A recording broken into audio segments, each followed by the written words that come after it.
बीते दिन 7 अप्रैल को करीब 9:20 पर आधी रात जब हो चुकी थी, शाम ढल चुकी थी, राहुल गांधी एक सोशल मीडिया पोस्ट करते हैं और ये पोस्ट उनका रेगुलर पोस्ट नहीं था। रोज की तरह 2 लाइन या 3 लाइन लिख देकर प्रधानमंत्री नरेंद्र मोदी को निशाना बनाने वाली पोस्ट नहीं थी, बल्कि ये पोस्ट पार्टी अध्यक्ष मल्लिकार्जुन खड़गे को गिरफ्तारी से बचाने वाली पोस्ट थी। क्योंकि खड़गे के ऊपर भी अब गिरफ्तारी की तलवार लटक रही है और इस गिरफ्तारी की तलवार में अगर खड़गे आएंगे तो राहुल गांधी भी आएंगे। कांग्रेस पार्टी बुरी तरह फंस जाएगी और जब इस बात का एहसास राहुल गांधी को हुआ तो उन्होंने तपाक से एक विक्टिम कार्ड चल दिया। ये विक्टिम कार्ड क्या है, मैं आपको इस पूरी पोस्ट को पढ़कर बताऊंगा। थोड़ा सा आपको वक्त देना होगा, थोड़ा सा जल्दबाजी मत कीजिएगा। ये पोस्ट है, राहुल गांधी इस पोस्ट में क्या लिख रहे हैं आप सुनिए, फिर इसके पीछे की कहानी और इसका मतलब मैं आपको समझाने का प्रयास करूंगा। राहुल लिखते हैं कि असम के मुख्यमंत्री हिमंता बिस्वा शर्मा द्वारा कांग्रेस अध्यक्ष और राज्यसभा में नेता प्रतिपक्ष मल्लिकार्जुन खड़गे के विरुद्ध इस्तेमाल की गई भाषा अभद्र, घटिया और पूरी तरह निंदनीय, शर्मनाक और अस्वीकार है। कौन सी भाषा की बात हो रही है मैं आपको बता देता हूं, पहले पोस्ट पढ़ लेते हैं। खड़गे जी देश के एक वरिष्ठ और लोकप्रिय दलित नेता और जननेता हैं। उनका अनुभव, कद और प्रतिष्ठा अतुलनीय है। उनका अपमान किसी एक व्यक्ति का अपमान नहीं, बल्कि इस देश के एससी एसटी समाज के करोड़ों लोगों का भी अपमान है। ये राहुल गांधी कह रहे हैं। बाबा साहब अंबेडकर का अपमान हो, दलित नेताओं को नीचा दिखाना हो या एससी एसटी समाज के प्रतिनिधियों पर व्यक्तिगत हमले हों, भाजपा और आरएसएस का इतिहास गवाह है कि जब जब कोई दलित नेता सच बोलता है तब तब उसे अपमानित करने पर उतर आते हैं। आखिरी पैराग्राफ में फिर ये लिखते हैं कि ये भाजपा का असली चाल चरित्र चेहरा है। प्रधानमंत्री नरेंद्र मोदी जी से सीधा सवाल है, क्या आप हिमंता बिस्वा शर्मा की इस भाषा का समर्थन करते हैं? आपकी चुप्पी मजबूरी नहीं, सहमति है। ठीक है, ये लंबा चौड़ा पोस्ट आया राहुल का। इसमें कौन सी भाषा की बात हो रही है पहले तो मैं ये बता देता हूं, और राहुल को खड़गे के नाम पर ये पोस्ट क्यों करना पड़ा।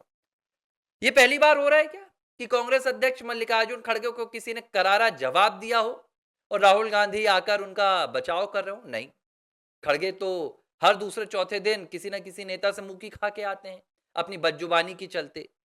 अब हिमंता बिस्वा शर्मा के खिलाफ जो पवन खेड़ा ने आरोप लगाए थे, उन आरोपों पर पवन खेड़ा तो फरार हो चुके हैं, हैदराबाद भाग चुके हैं, कोई जवाब नहीं मिल रहा। तो मल्लिकार्जुन खड़गे एक प्रेस कॉन्फ्रेंस में फंस गए।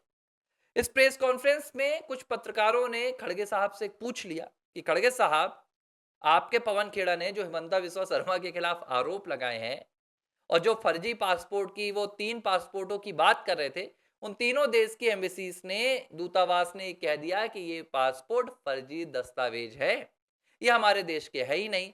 तो अब आप क्या कहेंगे कि कांग्रेस को ऐसे फर्जी दस्तावेज बनाने की जरूरत क्यों पड़ी? खड़गे के पास जवाब नहीं था। अब भाई गंदा किया गया खड़गे खेड़ा का, अब खड़गे कहां से करे साफ।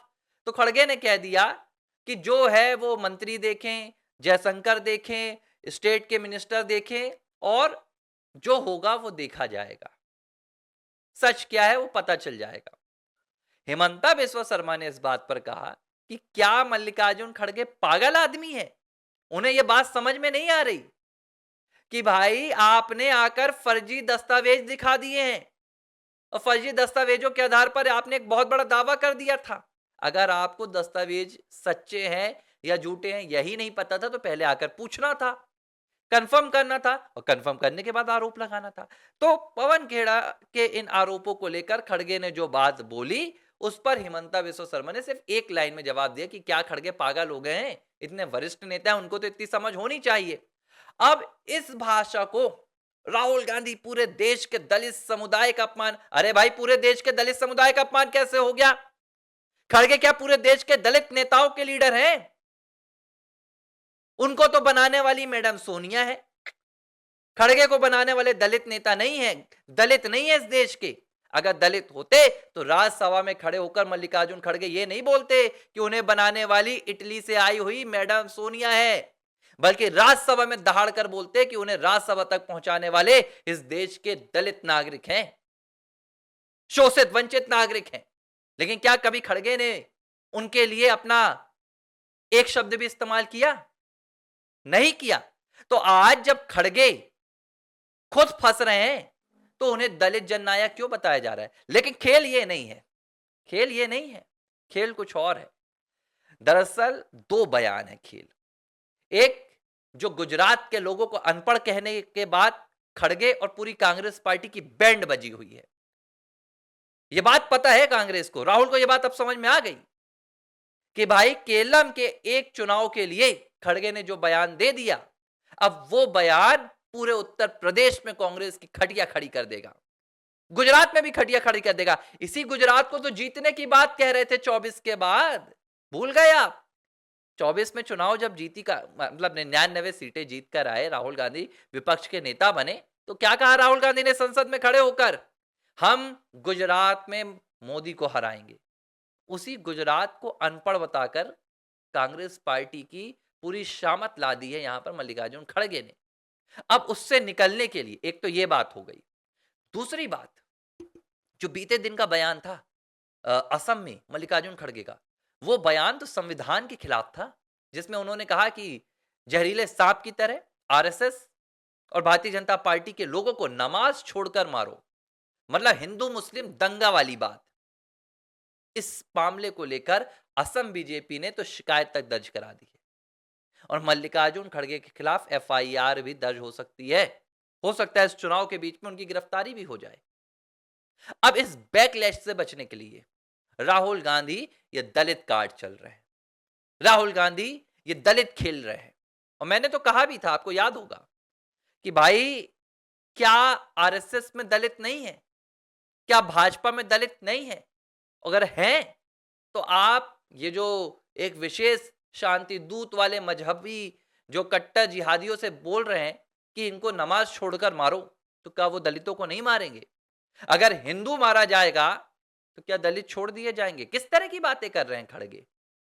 ये इनकी दूषित मानसिकता है और इसी दूषित मानसिकता ने आज ना सिर्फ कांग्रेस पार्टी को बल्कि गांधी परिवार को और पूरे विपक्ष को सीधे इस मुहाने पर लाकर खड़ा कर दिया है कि उत्तर भारत में अगर ये किसी से वोट भी मांगने जाएंगे तो लोग इनके नाम पर थूकेंगे। और यही वजह है कि अब राहुल गांधी इस पूरे मुद्दे से जनता का ध्यान अलग करके हिमंता बिस्वा शर्मा के, अरे हिमंता बिस्वा शर्मा का क्या आप करेंगे? वो तो सीधे पवन खेड़ा को बोल रहे हैं कि पेलूंगा।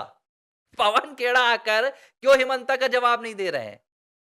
खेड़ा को पेड़ा बना दूंगा बोल रहे हैं। अरे डेफेमेशन का केस कर दे पवन खेड़ा। पवन खेड़ा का भी मैं अगले एपिसोड में बहुत अच्छा और दिलचस्प वाकया सुनाने वाला हूं, आप उसका इंतजार कीजिएगा। बाकी राहुल गांधी को अगर अब लगता है कि देश उनके इस विक्टिम कार्ड पर फंस जाएगा तो भूल जाए, अब देश ये 1947 वाला नहीं है, ये 2026 का दहाड़ता हुआ देश है।